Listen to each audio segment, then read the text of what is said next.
The NBA is back, I'm back, and I just want to say that the future of the NBA is in great hands. Out of adrenaline and out of excitement, I did something last night that I don't think I've ever done before. Due to the pure excitement of the NBA being back, I went back and I watched the Thunder versus Bulls game, and I also watched the Orlando Magic versus Houston Rockets game. Now, the reason I did that is because these are my favorite young teams in the league, and I don't want to say high expectations for them, but I'm going to be watching a lot of their games, and I think all these teams are bound to take a jump this year. First, let's talk about the Rockets. So the Rockets, they picked up two big-time free agent signings in Dillon Brooks and Fred VanVleet, and these are quality, good NBA players. Fred VanVleet, when he's locked in, he can give you 25, and Dillon Brooks, even though he received a bad light last season, Dillon Brooks is still a very good NBA player. His defense is always going to be elite, and yeah, he could be a bit of a streaky scorer, but when he is on, he's on. And yeah, we know that they had a bad start to the game against the Magic, who we will get into later, but I kind of want to talk about how they're using Jalen Green. So they use Jalen Green a lot in that game, and he didn't have a good game, but he's a young scorer. He's going to take a while to find that groove, and we see that a lot with a young scoring guard.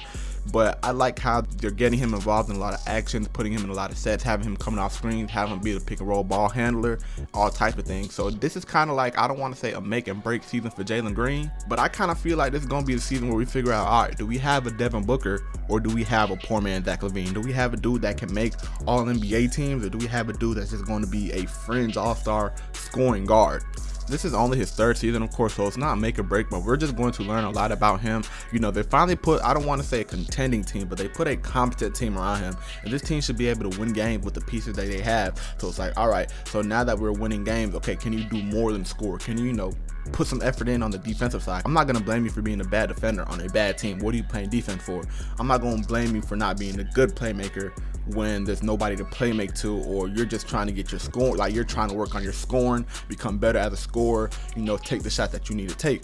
So now that the team is better, it's like, all right, so Jalen, we're here, we got a team around you, we have a decent team. We're not gonna be a playoff team, we're not gonna be a top 6 seed, but we want to make a push. We want to show improvement, and that's big for the Rockets this year. Someone who may kind of slows them down in that jump process could be an Amen Thompson, because he is a point guard, and with him being 6'7", his handle is not as tight as you would want it to be from a point guard. It's gonna take him a little bit of a minute to kind of get into his role, and I think he should kind of develop more into being like an off-ball cutter. He was very turnover prone in that first game. His handle didn't look tight. He was losing the ball, being careless with it. So the team is still very young. You still have rookies on the team that you are waiting on to become quality NBA players, but you spent the money, so the jump is important. And I want to talk a little bit about how they've been drafting. They drafted really well. They picked up dudes like Tari Eason. They picked up Jabari Smith Jr. They got Alperen Sengun. These are really quality young NBA players that should all continue to grow, and that should all look into becoming better as a team, and they should jump into that 30-win range, 35 win,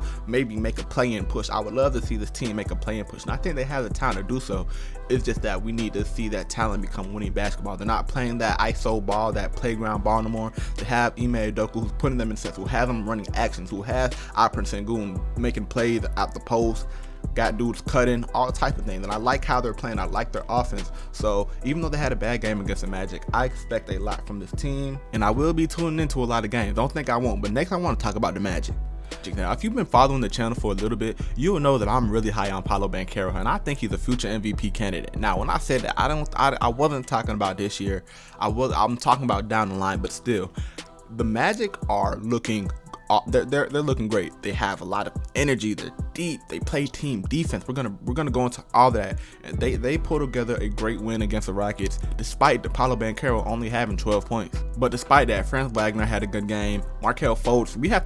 You have to remember, Markelle Fultz was the #1 pick, and even though he never became the top point guard he was supposed to be, the intangibles are still there. He is an athletic freak. He knows how to play the point guard position. He is playing into his role perfectly for this Magic team, and I love that for him. And maybe, I don't know, maybe that #1 pick is still in there. That's me being kind of optimistic, but I mean, he was the #1 pick for a reason. He's out there getting putback dunks. That's what he was drafted #1 for. His versatility. He's 6'4". I love Markelle Fultz for that team. And then you had Jalen Suggs, you had Cole Anthony giving you 20 off the bench. This team is deep. I mean, you still got Gary Harris, you still got Joe Ingles, who's a vet, and then you got Jonathan Isaac. Now, let me talk about Jonathan Isaac, man.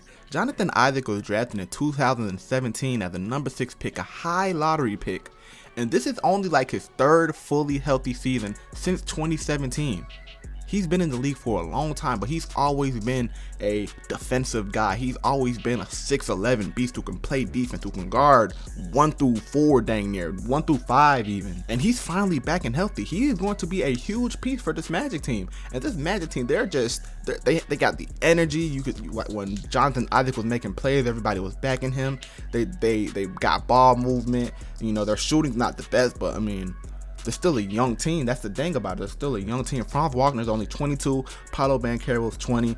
Jalen Suggs is like 21. Wendell Carter and Markelle Fultz are like 24, 25. This is still a young team, and they look fun. They're going to be really fun. And once Paolo Banchero finds his groove, this team can make a play-in push as well. And I'm here for it. You know, I'm here for it. I predicted that they would make a play-in push, kind of. You know, I said that in my past videos, that you should watch out for this team. They're going to be scary. And I like this team a lot. And they looked really good against the Rockets. Now, I get it. It's the Rockets. The Rockets aren't the best team. We're going to see how they continue to push. Tonight, they got the Trailblazers, so we're going to see how that goes. That should be another early win for them.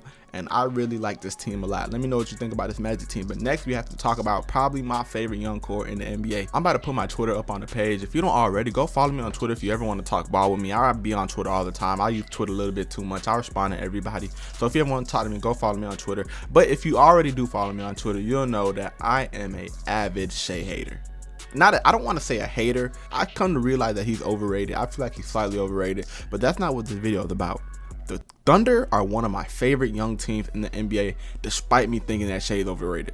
I didn't think Shai Gilgeous-Alexander couldn't get any much better after his last season that he had, which was like a peak season averaging 31 and 6, but he has improved as a playmaker, and I saw that within the Bulls game. And honestly, that's a scary sight because he already averages 31.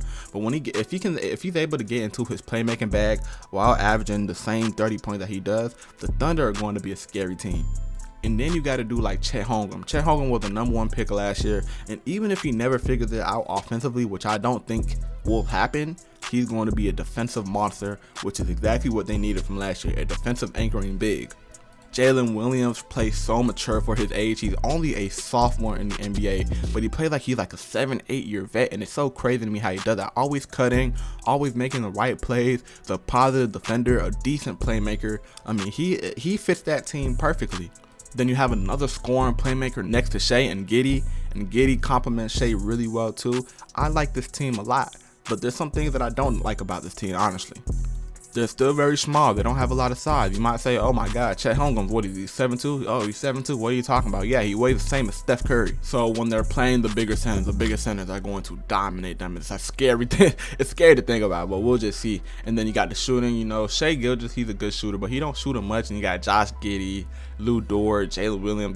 These dudes are like above average shooter, except for like Lou Dort. Then you got Chet Holmgren. We don't know how we're going to be able to shoot it yet. We got to let some time play out. But other than that, this team really has no weaknesses in the starting lineup. Their bench, I'm not a big fan of their bench, and they have 9 draft picks in the future. So it's like, okay, so we know that you're good. They made the play-in last year already. They're already a play-in team. They've already made that jump that I'm expecting from the Magic and the Rockets. So the thing with the Thunder is like, you're here, right? You are here. I think after that first game, I didn't have them in the playoffs at first. I think the Thunder are going to be a playoff team, but it's like, okay, is making the playoffs, yeah, I guess making the playoffs is a goal because you didn't make it last year, but like, I feel like everybody knows that you're going to make the playoffs. It's time to take another jump, and you have 9 first-round draft picks. So if a disgruntled star becomes available, you have to jump on that. Hopefully a big man. I mean, if Joel Embiid becomes available and he becomes available for trade, I feel like you have to jump on that. If a cat becomes available, I feel like you have to jump on that. That will fix a lot of your problems. That will fix the size issue, because unfortunately, Jokic is running the NBA. The Lakers with LeBron and AD are running the NBA. You need size nowadays. You need size and star power. And I feel like with Shai, you pair him up with another star, that becomes a championship contender. And people are probably reacting to this saying, what's the rush? What's the rush? I know there's no rush, but it's like, how many years do you want to be a playoff team? Probably get first rounded, get second rounded, because you're not at that space to where you can compete with the Suns, the Lakers, the Nuggets. You're not there yet. How long do you want to wait? I mean, do you want to wait until, Shai's 27 and Giddey's 26? I mean, you can, but it's like, why? Go get it now. You took that jump. People expect you to be a playoff team this year. Go get it now. So you have 9 first round picks. I mean, do something with those. You can't put all those first round picks on your team. We've seen players get cut this year just because y'all having so many first round picks. Players that could be good NBA players. Darius Bazley got cut. What's it called? Somebody else got cut. I'm forgetting. People are getting cut. Y'all could use these players on y'all bench, but you have to cut them. So it's like, okay, it's time to go and make that big time splash. But I don't know. That's just how I feel about it. Let me know what y'all think about the Thunder team. If you're a Thunder fan, let me know if you think the Thunder should make that big time splash now, or they should just wait a couple more years. But that's it for my favorite young cores for this NBA season. Let me know who your favorite young cores are, and let me know what you think about these 3 teams and the potential jumps that they can make. If you like basketball content or college football content, be sure to join the family. Make sure you subscribe, like the video, comment, share, do all that. We're building a family, we're building a community, and we would love to have you be a part of it. Thank you so much for watching, but I'm out, man. Peace.